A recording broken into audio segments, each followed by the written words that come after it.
বাঙালি খানায় সবাইকে স্বাগত জানাই। আপনারা তো অনেকভাবে ঝিঙে পোস্ত রান্না করে খেয়েছেন, একবার আমার মতন করে সহজ পদ্ধতিতে আপনিও শিখে নিতে পারবেন ছোট ছোট টিপস সহ। তবে আমি আজকে এখানে ঝিঙে পোস্ত রান্না করব বাঁকুড়ার পদ্ধতিতে। সম্পূর্ণ ঘরোয়া উপকরণ দিয়ে রান্নাটা করে নিতে পারবেন খুব সহজে। তবে আপনি একবার রান্না করলে বারবার রান্না করবেন, এতটাই সুস্বাদু খেতে। ছোট থেকে বড় সবাই পছন্দ করবে। তবে আমি আজকে এখানে কিভাবে বাঁকুড়ার পদ্ধতিতে ঝিঙে পোস্ত রান্না করলাম, চলুন সেটা একবার দেখে নেওয়া যাক ভিডিওর মাধ্যমে।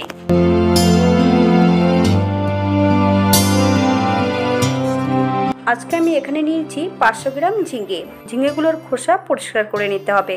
তবে আপনারা আপনাদের পছন্দ মতন ঝিঙেগুলোর খোসা পরিষ্কার করে নেবেন। ঝিঙে ধোবার পদ্ধতি: ঝিঙেগুলো টুকরো করে কাটার আগে ধুয়ে নিতে হবে। ঝিঙের খোসা ফেলে দেবার পর বেশ ভালো করে ধুয়ে নিতে হবে। তারপরে বেশ ছোট ছোট টুকরো করে কেটে নিতে হবে। রান্নার সময় প্রচুর জল বেরোবে, তাই এই পর্যায়ে আমরা ঝিঙেটা প্রথমেই ধুয়ে নিতে হবে। আবার অনেকে কিন্তু খোসা শুদ্ধই ধুয়ে নেয়, কাটার পরে আর ঝিঙেগুলো ধোয়ার দরকার হয় না। কিন্তু খোসা পরিষ্কার করার পর ঝিঙেগুলো ধুয়ে নিলে ঝিঙের যে নিজস্ব আটাটা আছে সেটা কিন্তু বেরিয়ে যায়, তাহলে রান্না করলে কষা বা তিতকুটে লাগে না। আমি রান্নাটি করব সর্ষের তেলে। এই পর্যায়ে একটা কড়াইতে 1 চামচ সর্ষের তেল অ্যাড করব। ফোড়নে রেখেছি 1/2 চামচ কালো জিরে। ফোড়ন থেকে সুগন্ধ বেরোলে 2টো কাঁচা লঙ্কা ফালি দিয়ে অ্যাড করব। লঙ্কা থেকে সুগন্ধ বেরোলে সম্পূর্ণ কেটে রাখা সবজিটা অ্যাড করতে হবে। হাই ফ্লেমে 5 থেকে 7 মিনিটের জন্য বেশ ভালো করে রান্না করে নেব। এই পর্যায়ে আমি কিন্তু কোনো নুন অ্যাড করব না। যদি নুন অ্যাড করা হয় তাহলে সবজির নিজস্ব জলটা বেরিয়ে গেলে সবজিটা অতিরিক্ত সেদ্ধ হয়ে যাবে। তাই এই পর্যায়ে আমি বেশ কিছু সময় রান্না করে নেব।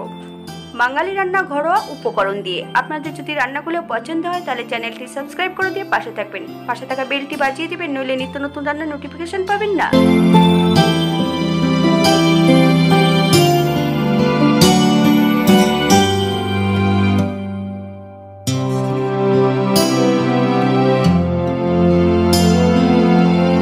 সাত থেকে 8 মিনিট পর এই পর্যায়ে আমি 5 থেকে 7 মিনিটের জন্য ঢাকা দিয়ে রেখে দেব, যাতে ঝিঙেগুলো সেদ্ধ হয়ে যায়।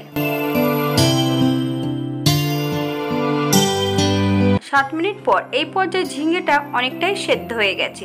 এই পর্যায়ে অ্যাড করব পরিমাণ মতো নুন। আপনারা স্বাদ অনুসারে নুনটা অ্যাড করবেন।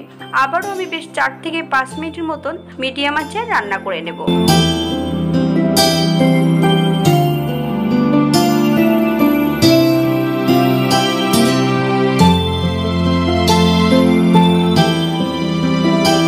এই পর্যায়ে অ্যাড করব বেশ কিছুটা জল। আপনাদের যতটা গ্রেভির প্রয়োজন আপনারা ততটা জল অ্যাড করবেন।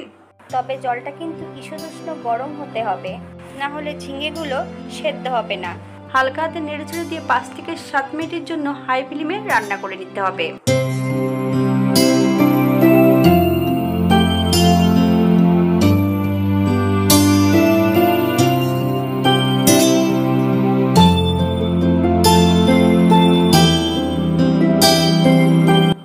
এই পর্যায়ে অ্যাড করব 2 চামচ পোস্ত বাটা। বেশ পোস্তটা একটা কাঁচা লঙ্কা দিয়ে মিহি করে বেটে নিয়েছি। পোস্ত যখনই অ্যাড করবেন তখন কিন্তু একদম লো ফ্লেমে 5 থেকে 7 মিনিটের জন্য লো ফ্লেমে আমি প্রথমে রান্না করে নেব।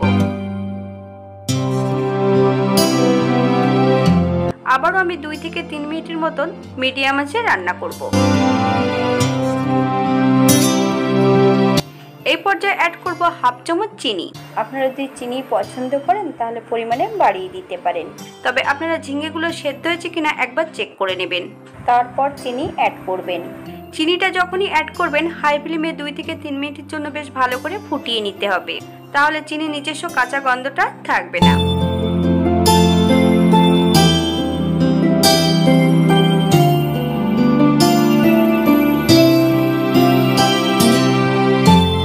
এই পর্যায়ে অ্যাড করব 2 চামচ কাঁচা সর্ষের তেল। আপনারা যদি পছন্দ করেন তাহলে পরিমাণে বাড়িয়ে দিতে পারেন। এই পর্যায়ে গ্যাসের ফ্লেমটা অফ করে দিয়ে 5 মিনিটের জন্য স্ট্যান্ডিং টাইম দিতে হবে, তারপর সার্ভ করব।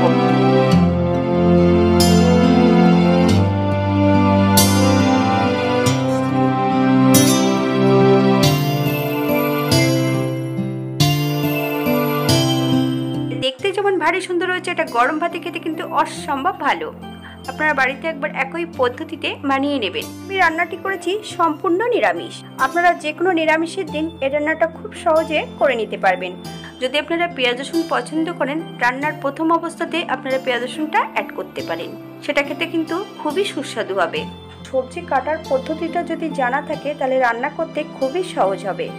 হাতে যদি সময় থাকে তাহলে একটা লাইক কমেন্ট শেয়ার করবেন। আজকের ভিডিওটি এই পর্যন্ত। সবাই সুস্থ থাকবেন, ভালো থাকবেন। অন্যদিন নতুন রেসিপি নিয়ে আপনাদের সামনে আবার আমি হাজির হব। নতুন ও পুরনো সকল বন্ধুদের অসংখ্য ধন্যবাদ ভিডিওটি দেখার জন্য।